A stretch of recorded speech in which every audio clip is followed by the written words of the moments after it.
As student loan debt continues to skyrocket, the National Student Loan Service teaching borrowers how to consolidate, but they also teach them how to get those loans forgiven. Representative Natalie Luongo joins me now. All right, Natalie, so you're saying if someone takes out a student loan, you're going to try to help them or show them ways where they don't have to pay it back?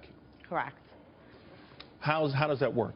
So there's a lot of programs out there that allow you to take advantage of the opportunities of... Well, people are going to show up. You have a seminar that's going on. I guess you're going to have a series of these things. You're going to show up and you're going to say, hey, I've got 85 grand in debt, student debt. I don't want to pay it. You're going to say, great, do this, do this, do this. Right. So what's happening is that the country is $1.3 trillion in debt, and what people are doing... Student loan debt. Federal, student loan debt. And because they are continuously deferring these loans, the government came up with these programs for it to go by income versus the loan amount.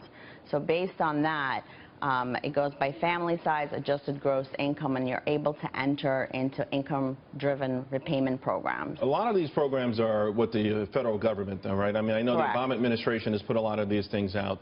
And a lot of people find that to be really interesting because this $1.3 trillion number really rocketed after he became president, kind of pushed out the middleman who wouldn't have given a loan for a job, a $100,000 loan, for instance, for a job where you can only make $40,000 a year. Like, in other words, hey, like any other loan, we want to make sure you can pay it back. Since the federal government's taken over, it's skyrocketed. Now you have the same federal government that's saying, hey, we'll forgive it.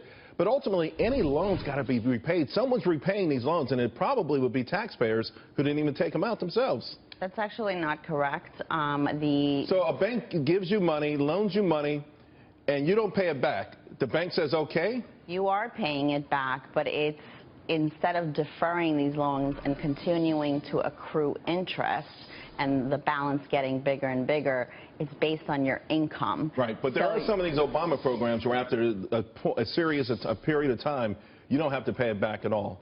And what I'm saying is that I think it's unfair for the federal government to help run up these student loans. And by the way, because they never say no, tuitions go up as well. Have an economic backdrop where these kids can't get jobs and then say, well, we're forgiven. But that means somebody driving a cab is actually paying for some kid who got a loan because this person's paying their taxes. So where's that fair? And doesn't it take us further into the wrong direction? This $1.3 trillion could be $2 trillion real soon. Correct, but these programs are pretty much self-funding, so the taxpayers are not currently going to be hit by any of these forgiveness programs. So again, because they're income-driven, they're still paying back some of the loans, but there are programs like the public sector teacher loan forgiveness that, because they're in a lower income bracket, they are forgiving a portion of the student loans versus the entire debt. Is there any sort of help out there for these kids not to take the wrong courses? So they don't have a big loan amount, but they're in this, you keep repeating, these lower income brackets. If you know, in other words, if you graduated with an engineering degree, you would not be in a lower income bracket. It's fine to tell people to go to college and do what you want to do, and if you want to be a poetry major, fantastic, but why should the public have to subsidize that? Well, the example that you're giving, the engineer, for example, because he doesn't have the job making six figures right away, he's possibly driving a cab or going into the Starbucks barista and becoming a Starbucks barista just to have some money in their pocket. But that money is not anywhere close to where the government wants you to pay back based on the standard program. So they came up with income-driven programs, which is based on your income, family size, and you're able to pay back portions of what do you make right now? Because you alluded to the fact that it's going to shift as these newer college grads come out and don't have jobs. Right now, though, the government is making a lot of money off of student loans. Correct. They've pushed out the middleman, and they're making a lot of money. At some point, they won't be, particularly when you have these defaults that are starting to really go through the roof, $100 billion.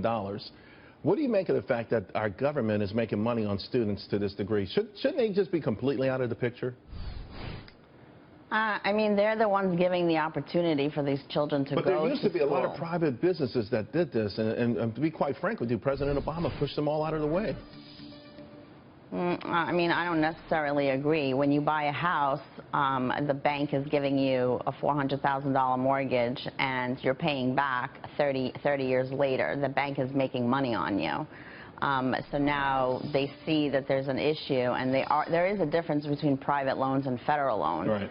So therefore, the federal government is stepping in and trying to reduce that deficit. It just feels like they've made things worse, but we'll leave it there. Thanks a lot. Appreciate it.